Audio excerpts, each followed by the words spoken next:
Salut à tous, le DevOps nous amène à nous préoccuper des technologies de containerisation. Alors c'est parti, parlons conteneur, parlons Docker.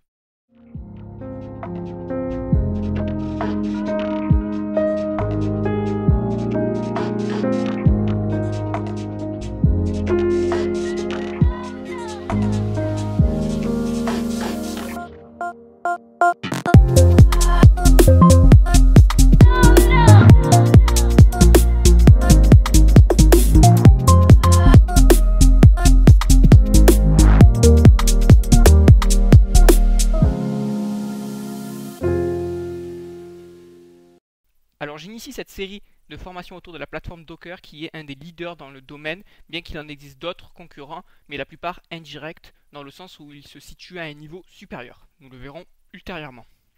Alors tout d'abord, qu'est-ce qu'un conteneur? Donc un conteneur, c'est une unité de déploiement universel entre machine et cloud. Alors on va pouvoir faire une analogie avec justement les conteneurs physiques.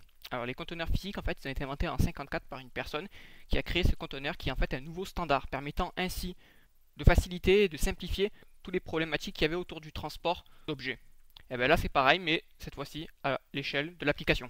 Alors passons maintenant au parallèle avec les machines virtuelles.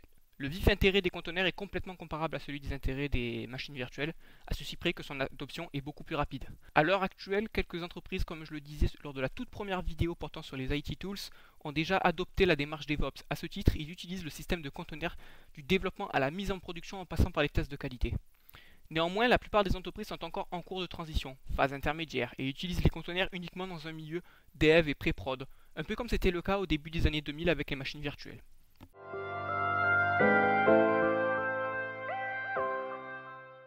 Pour cela, on va faire un peu d'histoire au niveau d'une architecture des applications. Donc, en premier lieu, il y avait une architecture de type monolithique, à savoir une application sur un serveur physique. Donc ça posait d'énormes problèmes, lenteur de déploiement, un coût important de maintien, des ressources gâchées parce que la machine, elle tournait pas à plein régime, des difficultés de scaling, à part acheter un serveur encore plus puissant, on est bloqué. Difficultés de migration, tout est interdépendant, et aussi une dépendance aux fournisseurs si la machine ne nous appartient pas. Vient ensuite un serveur physique, mais plusieurs machines virtuelles. Donc là, on a une facilité de scaling. Il y a l'apparition du modèle Pay as you go. Donc on paye uniquement ce qu'on utilise. Ça permet de faire baisser le coût et ainsi apporter l'émergence du cloud. Mais il y a encore des limitations. Donc on embarque un OS en entier. On doit configurer la RAM, la ROM, l'allocation du CPU. La portabilité des applications n'est pas pour autant garantie à cause de cet OS Gust ainsi que d'éventuelles ressources gâchées. Imaginez à chaque application, on attribue un OS. On a vite fait que notre machine virtuelle soit insuffisante en termes de ressources.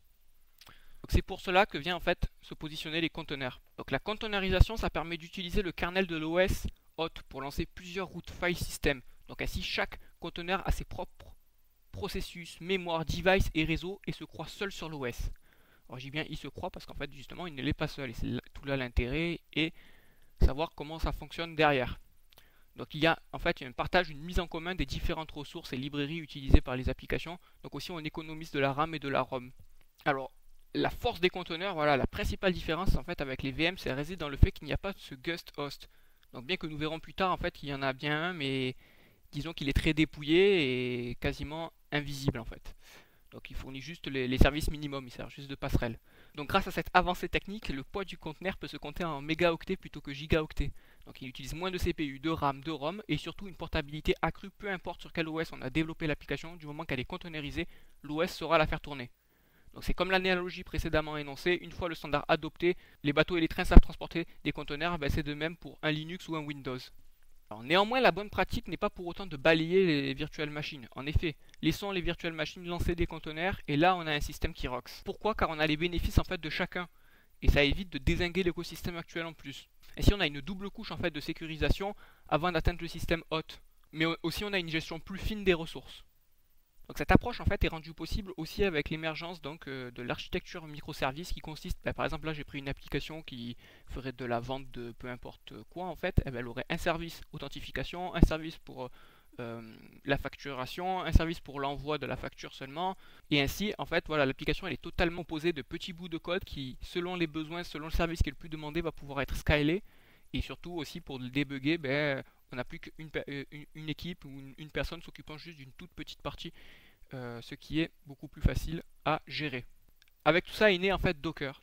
disons que Docker a pris de l'ampleur parce que justement c'est en adéquation entre le monde des devs et donc l'approche de développement en microservices et aussi les outils de distribution tels que le cloud qui sont arrivés en même temps. Donc Docker en fait c'est une question de bon timing, en fait il est arrivé au bon moment pour répondre à des besoins concrets et surtout il a été très bien packagé car en fait le concept de conteneur date de la préhistoire informatique. Comme vous allez le voir, voilà, j'ai un peu référencé un peu tout ce qui permet en fait à l'heure actuelle à Docker de pouvoir tourner. Donc voilà, Docker c'est pas non plus une nouvelle idée. Donc il y a notamment le Unix chroot, donc où chaque processus en fait voit un file system et il voit les choses comme s'il était seul avec son propre /etc. Ce n'est pas le cas, mais lui il croit ça. Donc voilà, et ensuite on voit les couches avec donc le CG groups, les layer file system, le namespace qui permet justement d'isoler le workspace. Donc je vais pas rentrer plus que ça dans les détails parce que moi-même voilà, ma connaissance n'est pas très étendue sur le sujet, mais avec l'ensemble de ces technologies, on a de quoi virtualiser une application. Donc, alors pour simplifier et vulgariser, un conteneur c'est un processus qui s'existe dans un environnement dont il pense qu'il est le seul à exécuter. Cependant, il n'en est rien. Voilà, il utilise tout de même l'OS sur lequel il est installé. Donc on voit quand même qu'il y a une dépendance avec l'OS et puis particulièrement avec Linux, hein, vu qu'on voit bien que le LXC de Linux est des couches les plus importantes du Docker, juste celle qui précède le Docker Engine. Donc on ne peut pas avoir un même conteneur en fait sur un OS différent, ça pose des soucis. C'est ce problème que l'on disait précédemment avec l'analogie sur la standardisation. C'est pour cela en fait que Docker, en fait, il est intrinsèquement lié avec l'OS et Linux plus particulièrement. Donc en fait, pour permettre la portabilité au sein de Windows et Mac, la seule solution pour Docker, c'est de s'installer dans une VM. Alors nous n'en aurons pas besoin de le faire car il existe des exés pour nous. D'ailleurs, l'installation fera l'objet de la prochaine vidéo.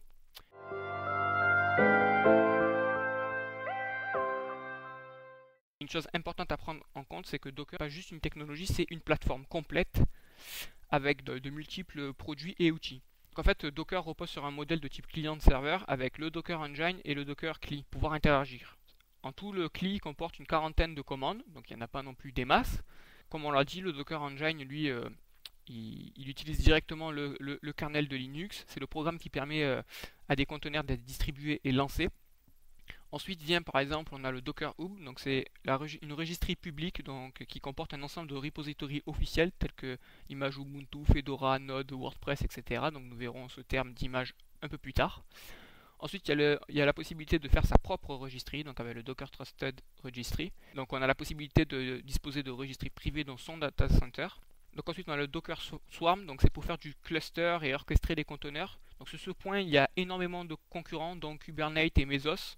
D'ailleurs, ses concurrents sont pour l'heure plus production ready que le Docker Swarm, qui a été totalement refondu dans la version 1.12. Et donc il faut faire attention au niveau de la doc que vous trouvez sur internet. Tout ce qui est antécédent à la version 1.12 est out of date.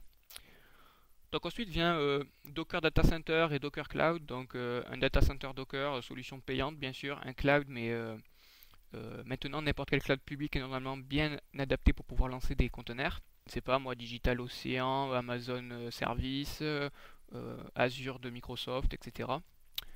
Ensuite il y a le Docker Machine.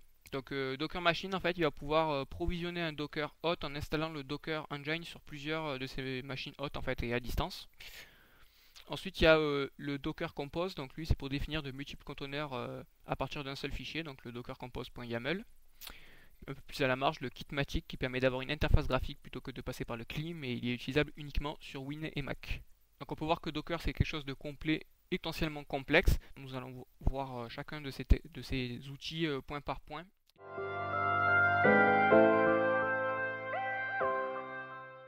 Donc voilà, comme d'habitude, si cette vidéo vous a plu, n'hésitez pas à commenter, liker et surtout vous abonner.